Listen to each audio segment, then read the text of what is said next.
Good evening, fantastic to be here today, and I have been lucky enough to have had exposure to the boardroom from a very young age. My first board position, because we're talking about 7 reasons why joining a board is good for you, good for your company, even if they may not realise it, but also, and most importantly, good for society. And you are never too young to be in the boardroom, and I cannot stress that enough, and we'll come on to that later. And that's why it's so pertinent that this is a school alumni, because the earlier you hear about the boardroom, the more you have aspirations to be in the boardroom, and there are multiple boards out there. So I was lucky enough to join a listed board at the age of 28. Luck plays a part in life. I joined the board of the Thai Euro Fund, which was able to buy local shares in Thailand, but was going to be listed on the London Stock Exchange, and that meant that there was a sort of local and foreign share, so we could buy shares at a considerable discount. The London Stock Exchange, in their wisdom, decided that it really wasn't a good idea to list a board which didn't have any knowledge about Thai equities in the boardroom.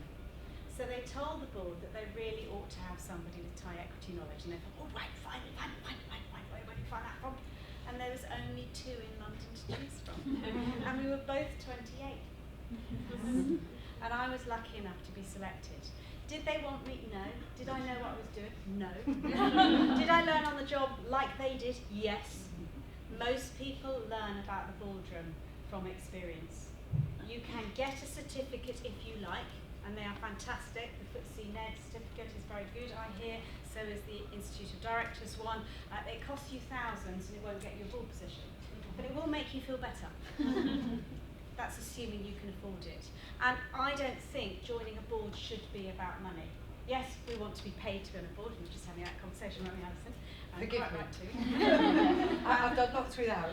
And I think that is important. And we can come on to that subject later. So I was lucky, I learnt on the job. Effectively, somebody opened the tin lid and shared what governance was all about, and I thoroughly enjoyed it. And what I want to do is open that tin lid to almost everyone, because I think this is about choice. Being in the boardroom is not for everyone, and actually being in the boardroom is quite boring. You know, you report to the board, that is boring. It is. It's really quite annoying most of the time. Yeah. But it's really, really important, because the boardroom sets the governance of an organisation, it sets the culture of the organisation, it sets the strategic direction of the organisation, and that is why it is so vital that we have a diversity within the boardroom. So I'm going to do a few things this evening. I'm going to give you a few slides about where we are today. And then I'm going to give you 7 reasons why being on a board is good for you, your company, and everything else. And then I'm going to tell you a little bit about how we try and help people. I have a style that is quite fast-paced, and I have a lot of slides. And you'll be pleased to know they're quite pictorial. So hopefully they will amuse you.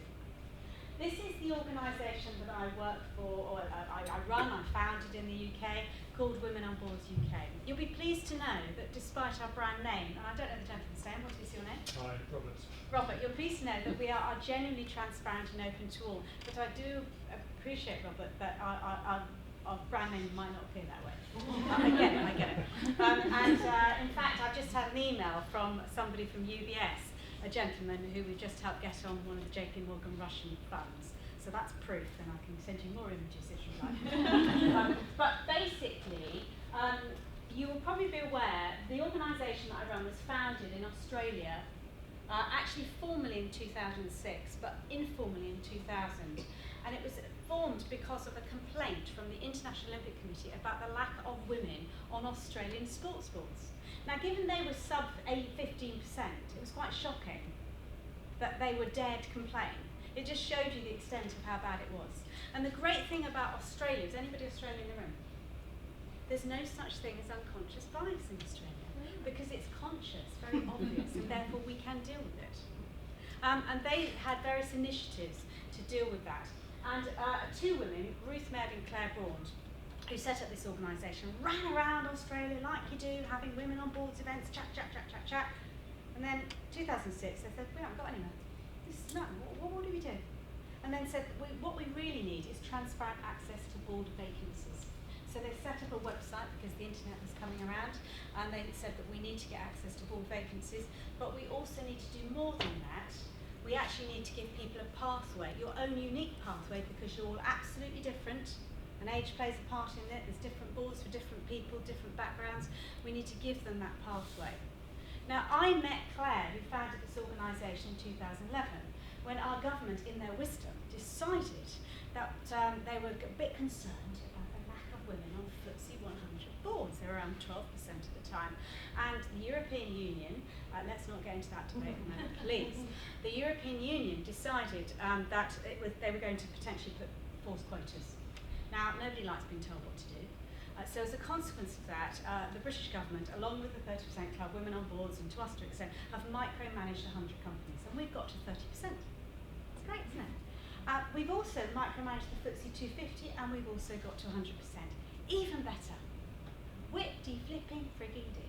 Because outside the FTSE 350, there's been no change, no movement, nothing. And then within the companies, it's even harder as well. So there's still a lot to be done. So when you hear, oh, we've achieved it, we've done it, it's just not true. So that's what we're doing. We're out there helping and helping people. Now, we transparently advertise. It's actually, this is updating 17,000 board vacancies. We've got 250 on our website. Don't get excited, because most board vacancies aren't advertised. It's just a mere blip. And we give a lot of support calls, but I'm not going to sort of go talk about that. We've done that. These are the corporates that we have worked with and are currently working with. And for those companies, interestingly enough, we're not talking about the boardroom always. We're often talking about managing your career. How do you manage your career? And for you specifically, I don't usually put it in this particular presentation. I've got a couple of slides that we use in our Managing Your Career workshop, because some of you will have children, and it's really good for your daughters to see this and to think about their career in the long term. So I've put a couple of exercises in, but we use that in some of these workshops. Glass ceiling. You experienced the glass ceiling? Do you believe it exists? I didn't used to. I was your classic female blocker, or could have been. I am a fantastic survey of one. I have now changed my mind. I get there is a glass ceiling. There's a bamboo ceiling. There's all sorts of ceilings. There's glass walls. There's ceilings for men as well. But I didn't get it. And therefore I'm always very, very careful when I'm asked to go into a large organisation. Oh, with Jenny, she's a bit of a blocker, don't you know? I'll say, I'm not worried about Jenny, because until we're worried about David, Fred and Bob and everybody else, they're all individual surveys of one. Let's just think about it in a different way. I didn't feel the glass ceiling for a whole host of reasons, and I'm not going to give you that presentation today. But it's called My Father, My Father, My Father, My Father, and you'd also have to beat my husband, who has very similar characteristics, and that was luck, and that's another story altogether. Who is incidentally very cross that I'm here today. Which is interesting, because I never bother about where he is on a Friday. But he's really quite bothered about it. Anyway, now, I just have a couple of favourite slides that I like to start off with, because they amuse me greatly. We don't need role models anymore, because we know women are getting to the top. We need role models for BME, more, but even then we've got quite a few role models. We don't need that many women's networks, or BME, transgender, that's different again. They're safe places to go to get support. But actually we don't need that many role models, because we now have them. This happens to be my favourite one, which is Christine Lagarde, who was head of the IMF. But this is my favourite photograph. I just love it. I love it so much. And I love it because she's wearing white that day, and what an inspired outfit. But what's interesting is the diversity of the global world that we live in that's more interesting. And it's the diversity of London, it's the diversity of Leeds Bradford, it's the diversity of the UK in general. And this is about collaborative leadership. It's not about women. For me, it's never been about women, but it's about performance. And I think that's what resonates so much when we go into corporates, is because we're so specific about that. Lots of research to say when there's more women in charge, companies do better. Interesting, I'll just explain this chart and then I'll dis-explain it. These are the top 10 billion companies. This is the famous Credit Suisse research looking at the top 3,000 companies. It's absolutely great. Here we go. When you've got more than one woman at the top, you outperform. Interestingly, if you cut this data in different ways, and they've taken it on further, we've just had the latest report, this is an old slide. If you look at just Japanese companies, you get the same result. If you look at before the financial crisis, after the financial crisis, you get the same result. If you look at tech companies, you get the same result. You get the same result, on and on and on. But it's got nothing to do with the fact that it's women, in my opinion. What it's got to do with is these companies are, quite frankly, better managed. And that's what it's about. And interestingly enough, the IMF have just done a study across Europe that says if you get more than 60% of the women on the board, the chart starts going down. Because it's got to do about collaboration and everything else, and leadership and innovation, and avoiding groupthink. And these companies are avoiding groupthink. There's also a statistical bias of success happening here as well in terms of dropping out of the index. But even if you adjust for that, you still get the same results. Obviously, we could go on and on about this. There's something called stereotypes and unconscious bias. Companies have spent billions on unconscious bias training. It's made no difference. It's a mere blip in the change journey explaining what we do. Because we can't change the generations of biases. And leading collaborative is difficult. How many companies are spending money on meeting management and collaborative leadership? Very, very few. Very few. Because it's a huge amount, particularly our large companies, it's a huge amount. But what I challenge you, and this is what we were talking about at school, is think about how you're bringing your daughters and your children up. Back to my father, I was brought up in an entirely different way. Very unique situation. The women who've got to the top, Carolyn McCall, Chief Exec of EasyJet, now Channel 4 or ITV or whatever she is, they have been brought up in different ways. Very different ways. So observe what's happening, and we can have a big debate about girls' schools and mixed schools and all that, but girls are still not being part of the solution. The women who historically have got to the top, historically, so I'm talking they're in their 60s now, they've normally been the prodigy of a divorce. They were never going to be as vulnerable as their mother. Or they were part of a family business. There was no unconscious bias about business knowledge going on in their house because it was being discussed at the kitchen table. And it doesn't matter whether you're a global company or a tiny corner shop. That was my father. Or their father's mother was the main breadwinner. That meant they were brought up in a different way. They had a different view. Now, still today, in general, women aren't the main breadwinner, and I don't know about you, but I have no control over the school, about the remote at home. Like, it's just sport, it's just male-dominated sport. And I can go on. We looked at the Bechdel test, we looked at films, we looked at all sorts of things with your girls, because whilst you think they're at a fantastic school, isn't it wonderful, and can't they do everything? We know what happens when they first get to work, even today. So a lot of what you could do by observing what's happening to your friends, children, everything else, and grab them into conversations. What's happening with corporate entertainment? Where are your children going? Are they going with your partner? Are you being gender neutral, taking them to rugby or cricket or whatever? It's really important and it matters.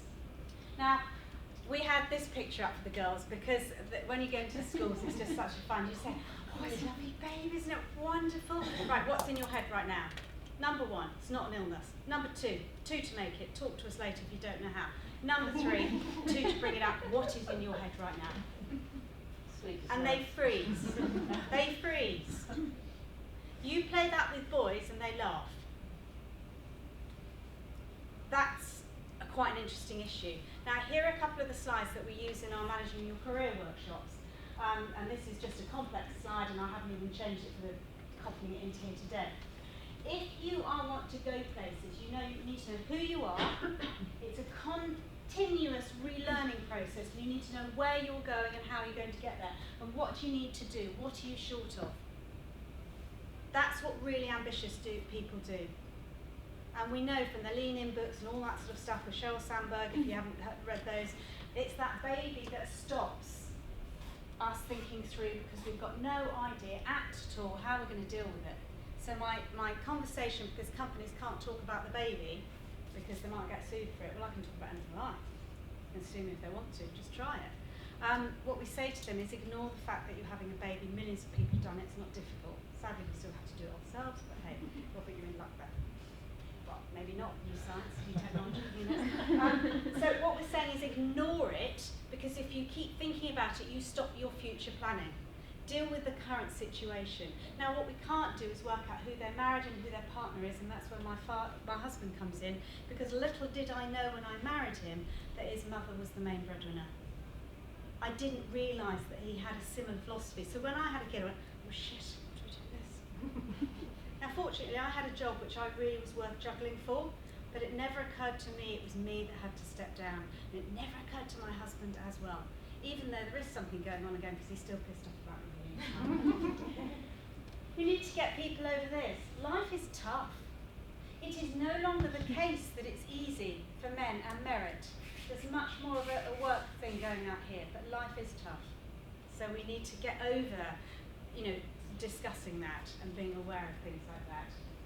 And then and this is where you can come in, so where schools can come in with regard to financial planning. This is a 50-year exercise. Every decision you make has a consequence, a financial consequence. And even if childcare is very, very expensive, I say to people it's an investment in you.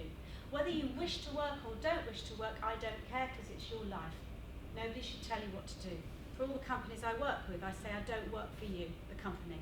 I work for the people that we meet and helping them make those choices, because choice about whether they stay and how they plan is up to them.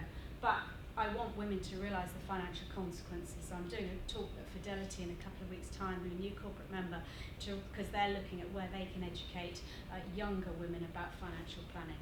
Men in general have done that. And that puts a lot of stress on men as well. Very interesting subject. This is a huge subject. I'm really not going to go on about flexible working and everything else. So, do you care? I do care whether you care. But do you care about the boardroom? Have you thought about the boardroom? Do you feel you should be in the boardroom? Do you know people who are in the boardroom? Have you had those conversations? So what our organisation is all about is called Snakes and Ladders. We want to give you that ladder to help you go up and stop you falling down a snake.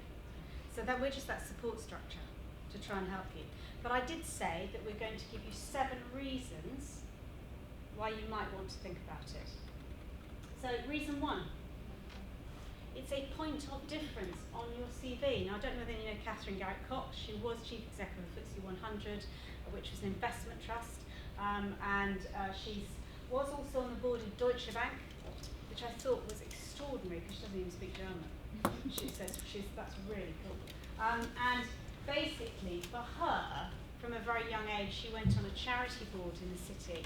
She was a top US fund manager in the tech bubble. And if you had a youngster managing a tech portfolio in 2000 at that bubble period, she did really, really well. So she got very connected, and a few foundation trusts in the city decided they needed technologies on their board.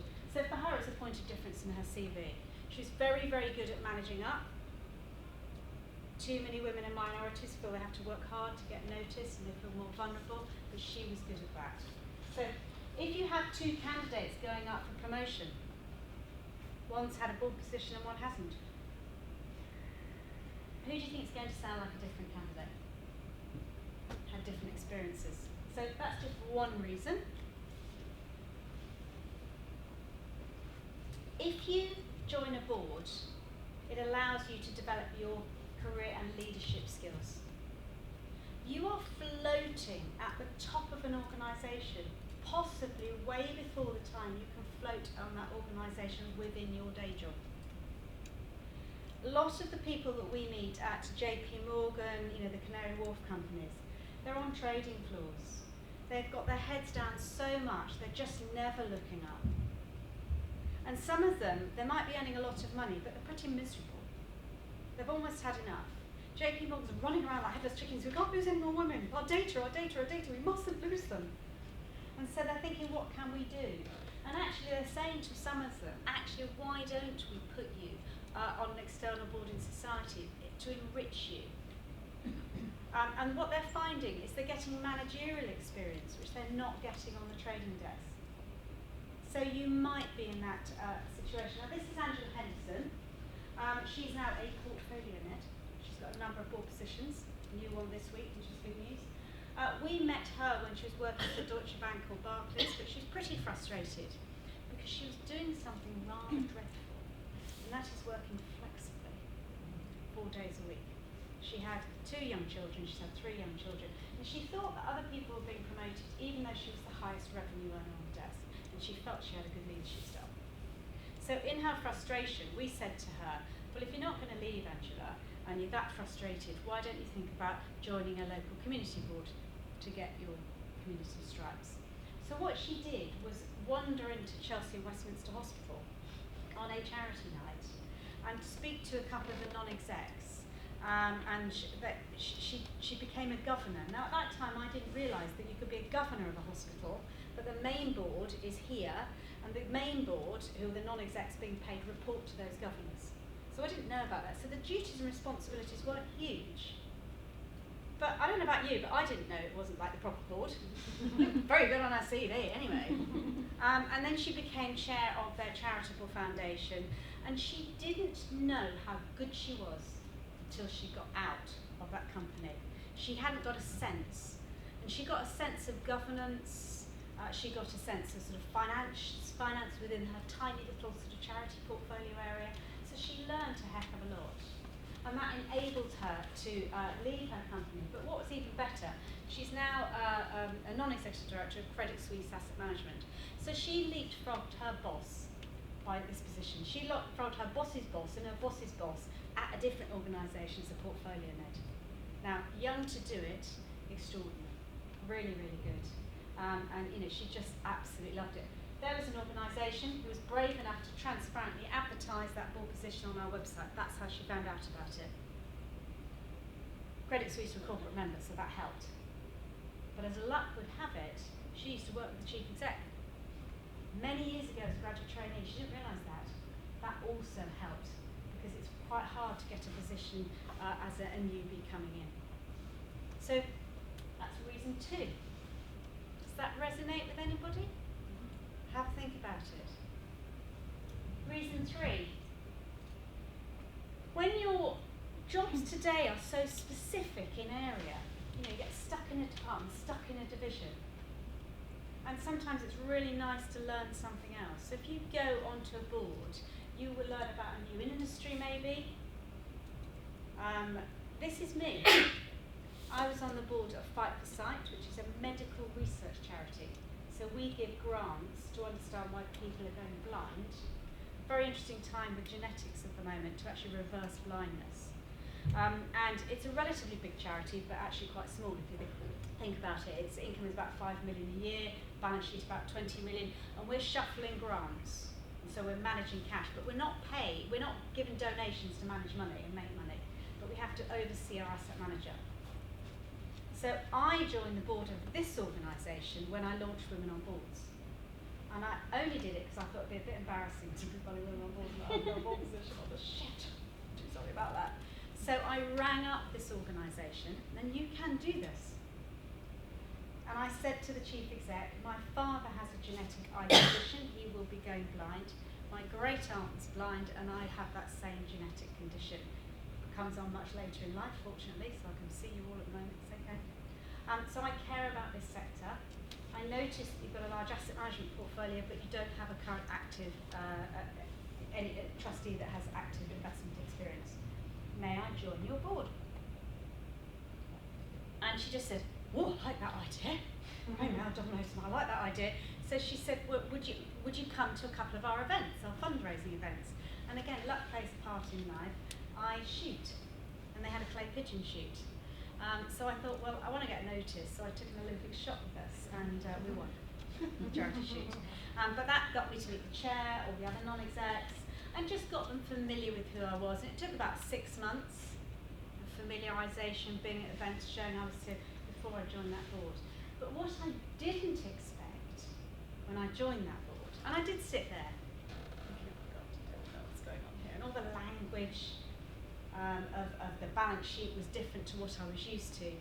I realised very quickly that I was the digital marketing expert in the room. Well, I wasn't. I just was relative to that role. And that's what I mean, you don't know what you know, and you don't know how you're going to add value. And I don't think I added a huge amount of value with regard to the investment side, because I think it was very well run by Schroders at the time. I just changed some of the benchmarks. But what I was able to do is to say we need to recruit, as a trustee, a brand agency. So through Women on Boards, we found somebody who worked for WPP, for one of their big agency, and she's transformed the brand. And I was able to be a trustee watching agencies come in with all their flashy colours. Fascinating. So I've added that to my knowledge base. And no matter how tired I was, running around doing women on boards and going to board meetings, and why am I doing this? You get there, and suddenly, because you're with different people, eye consultants and surgeons, you just learn so much from them. So that's just reason 3. Reason 4, engage with your community at a leadership level. I particularly like this lady, Karen Finlayson, who is a partner at PwC in their Leeds office. Often if you go to your company, particularly at accountancy firms, they said, oh no, you can't go on a board, we audit everything. If we don't audit, we'd like to audit, so it's bound to be a conflict of interest. They're changing their mind on this, so mostly they're very happy for you to go on a charity or a community board, because it's good for the organisation's reputation, lending their staff out to the community. And corporate social responsibility is really coming into play here. So more organisations are realising it. And if you choose the right board, it's not dissimilar to taking a mini MBA of leadership and oversight and management. You have to choose a good board. There are some pretty toxic ones out there and some very difficult charities, so fit is both sides. In the case of Karen Finlayson, she went to this managing partner at Leeds and said, I would like to join the board of Doncaster College. And he went, no you won't, it's a financial difficulty. And she said, exactly. I didn't graduate, I didn't go to university, I went to that school. I'm at a senior position now, if I don't it will go under. And we don't audit it. And if you don't let me, I might just walk. She's the only black partner in Bradford and Leeds. You cannot afford to let that walk. So they let her do it. And she turned that thing around in financial difficulty. So that was great for PwC, great for Karen, and my gosh, it got her notice nationally within PwC. So that's just another thing that's good for you. Because I don't know about you, do you care about your communities? Quite an interesting time we are in politically, and being involved in how communities are involved. There's lots of ways to get involved even if you don't want to be a politician. Reason 3, career resilience. Now this is almost a sad story. Debbie February. We met Debbie. Does anybody know Wessex Water in Bath? Beautiful offices up the hill. Really lovely. And if you work for Wessex Water and you like living in Bath, you don't ever want to move. Don't want to go to another water company. It's the best employer in the area in terms of pensions and benefits and all that sort of stuff. And the chairman, who's also the chief exec, said, jolly good that you've come in here to help our women, fantastic. Just want to say you have a lovely day, just come to welcome you. Just want to warn you about that woman there. She said, no. So you can imagine, I just couldn't wait to meet Debbie.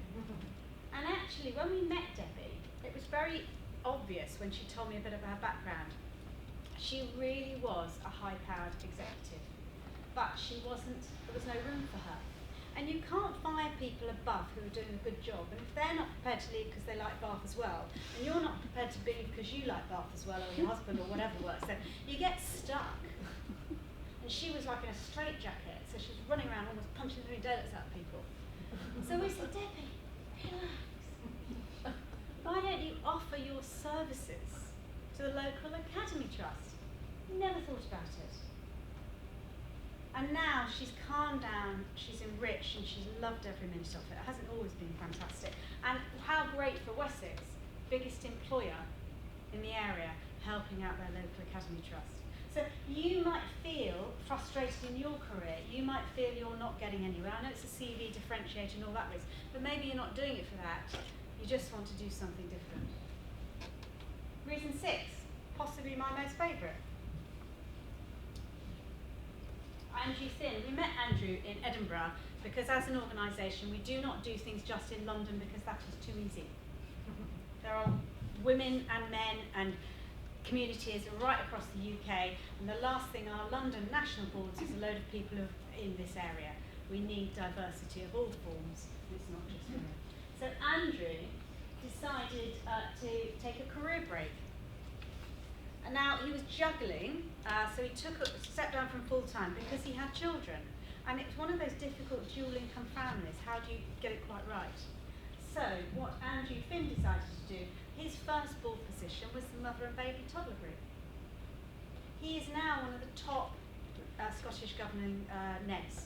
So he's on the Scottish Government Board, one of the National Theatre Boards. His second board position after this was the National Crofting Association, a tiny little charity. But it gave him something to do. So when I work with corporates, we do the Managing Your Career, whatever workshop we do, because rarely do we get to talk about getting started, realising your full career, because most of them don't understand why we're even talking to their younger people about the boardroom. We say to them, let's get them early, because if we can get somebody having a career break, a male or female having a career break, and this is a guy taking a career break, which is great to see, we can say, we don't mind if you go on the PTA. That's okay. But if you thought about how many boards are in your region, the Doctors Regional Commissioning Board, the Waters Customer Safety Board, all these top boards where you could keep your skills going. And the younger we plant those seeds, the better. So difficult for us to get hold of them. Hardly any of the corporates that we work with let us get hold of their younger staff. And they're the best workshops we ever do. They're such fun. They'd much rather have the senior ones. And we do a lot with men at some of these companies because it's the retiring partners. But that's such a great story. And here's the final one, is if you don't do it early, how many women and men do we meet who are retiring who haven't had a non-exec position? And then as they work for these really top companies and they think they're fantastic, this is going to be really easy. Particularly the women who think it's incredibly easy because they think they want women. It's going to be easy. It's not. The bar has gone higher. The process of vetting has gone higher. And if you're up against somebody who's had a couple of charity boards or a university board alongside their day job, they're already a better candidate. So this is about exploring whether you even like it. You might hate it. But if you know you want to do it and you're not planting the seeds or doing something now, and you will find time, because lots of corporates say to us, do you know how busy our women are? Got children and everything, I've got time for this. And I'll say, well, hold on, if they've got time to run a marathon, you've got time to do anything that you want to do, if you want to do it, you will find time, if it is important to you. So that's just something to consider, and it's so important to plant that seed earlier on for individuals, if you think you might want to do it. And the companies that do let us have their young women, this is Oracle. We met these two individuals. Now, if you remember my story about the women who get to the top, the men who get to the top in our Fortune 500 top global companies, they've been on a board before the age of 28. An industry association. It might not be, I'm not talking top boards. My son, who's just about to join Barclays Capital, why he's doing that, I do not know, apart from the fact that I'm financial services, his husband was. He's done a chemical engineering degree. But he has already been on a board. He was the president of the Snow Ski and Rock Club from Manchester University, commonly known as SCUM. He reckons he learnt almost more, a bit difficult because he's a chemical engineering degree, than being on that board, because his revenue is enormous. Because he was taking 700 students twice a year skiing. He was dealing with hotel and agency companies fighting for the business. He was dealing with 2 Olympic skiers. So that was lottery funded money coming in, UK sports money coming in. On top of that, there was disciplinary procedures going on because of a fight that happened at one of the resorts where they had to kick a student out. The student then sued the college, sued him. I mean, you can't make half of this up. But how interesting. Now, is this being recorded? Sorry? I'm not going to tell you my funny story about what happened in terms of HR and management because, yes, it involves relationships, and boards and teams. But we won't go there. Now, these two individuals heard me say that and they immediately went out and got a board position. Now, Gemma rang up her local school, her local primary school, and said she doesn't have kids and said, I'd like to help you. There's something called GDPR. Would you like would you like my knowledge? I work for Oracle, I understand digital and data, and I'm very keen in getting girls to code from a young age. Imagine the headmaster receiving that. Frigging heck. No idea what she was doing on in the governing board. She wasn't supposed to do it unless she got onto the governing board. And Rosie was driving home, quite angry, thinking about our workshop, and she saw this King's Walk garden and thought, that must have a trust board something. That's near enough. I'll take that one then. She rang them up and said, I think your digital marketing and your website's rubbish, would you like me to redo it? Now, she was ahead more as an executive. They would both say they've been promoted and they've changed who they are. This is why we want those C's. This is what you can do, not just about what you're currently doing, but what you can do for daughters and friends and families. And if you're interested for yourself, just to give you an idea of what we do, register on our website, womenonboards.net, as a free member and hover just for a laugh. Most people hover, including Alison, because you've been on it before, those people hover for a while until they actually need us and they're taking another step. So just hover. When you decide you want to do it, we call it getting started, how to write a board CV, how to sell yourself, basic governance. You really don't need to know it all, you just need to know a couple of things. Getting there is our vacancy board, hundreds of vacancies and then one-on-one support which is unique. And getting serious is we do FTSE Ned breakfasts, we work with headhunters, and director circles and networking for Neds and things like that. So that's the plan, it's up to you where you are. But even our top Neds who come to it sometimes come to the realising your board potential because it's not selling your company, it's now selling you. So something really good at selling other things, but it's vulnerable. One of the things that we do in the workshop is make sure you understand the role of the board, and I think this would be useful in schools. I realise schools can't do everything, but you need to know the role of the board.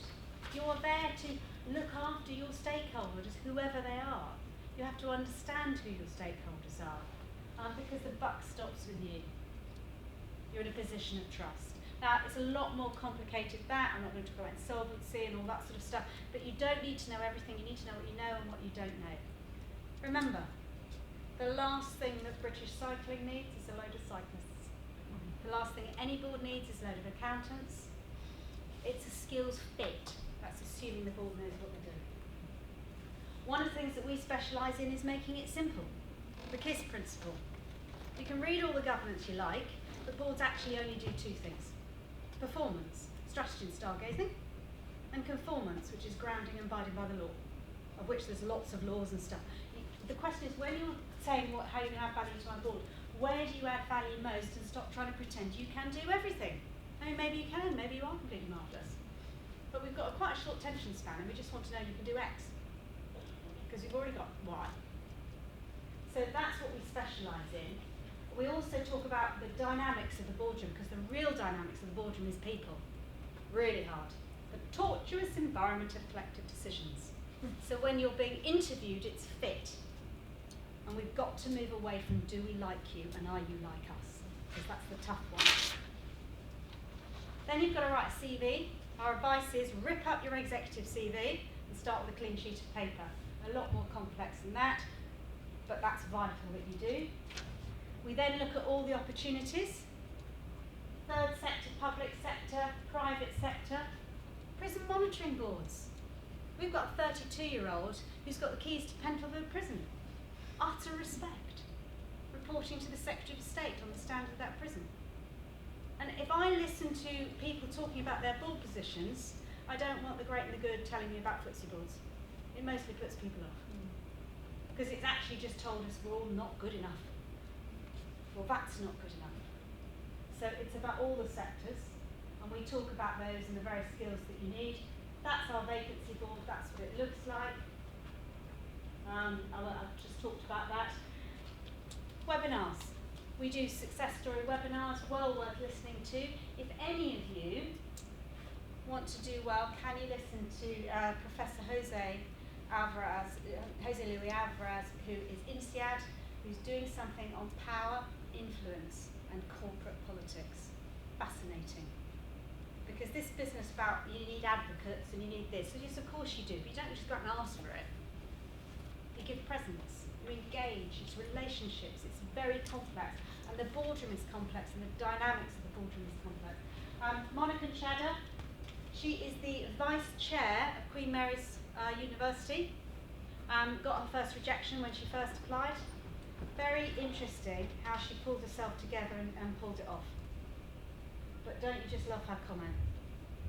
No one is born ready, but you've got highly transferable skills that society needs. So they're there for you to listen to. They're free. Any podcast system, type in Women on Boards and you've got access to it. And then what I'm most proud of, running this network is the hardest thing I've ever done. Running events is torture. Running this event would have been torture for the school. It's a good thing to do, but it still would have been torture. We ran 120 events last year. We're not an events management company. It's tough, but it's the success stories. We're doing 6 a week. We're actually about 1,800 success stories. You know, I really feel, you know, on my gravestone, I've made a difference. Not sure I did as an investment manager, if I'm honest, apart from earning too much, which was quite useful. Certainly when you've got kids. Membership, just to say, it's free to be a member. Hover for life. When you actually want our support, we have to charge for something to run the infrastructure. All those corporate members get this for free. So that's how we work. That's what the website looks like. And again, it's Robert. Please don't get put off by our brand name. We are genuinely here to help you. And you've met me now, and you know I believe it. You know I'm here. And then finally, before we open to sort of Q&A, I want to show you a video. And I think I showed this video at school. I'm reasonably sure. I just quite like it. I quite like ending on a bit of sound, if I'm honest. So what I want you to do is to look at this video and look at the words, please. All around me are familiar faces, worn out places, worn out faces, bright and early for their daily races, going nowhere, and their tears are filling up their glasses, no expression, mad world.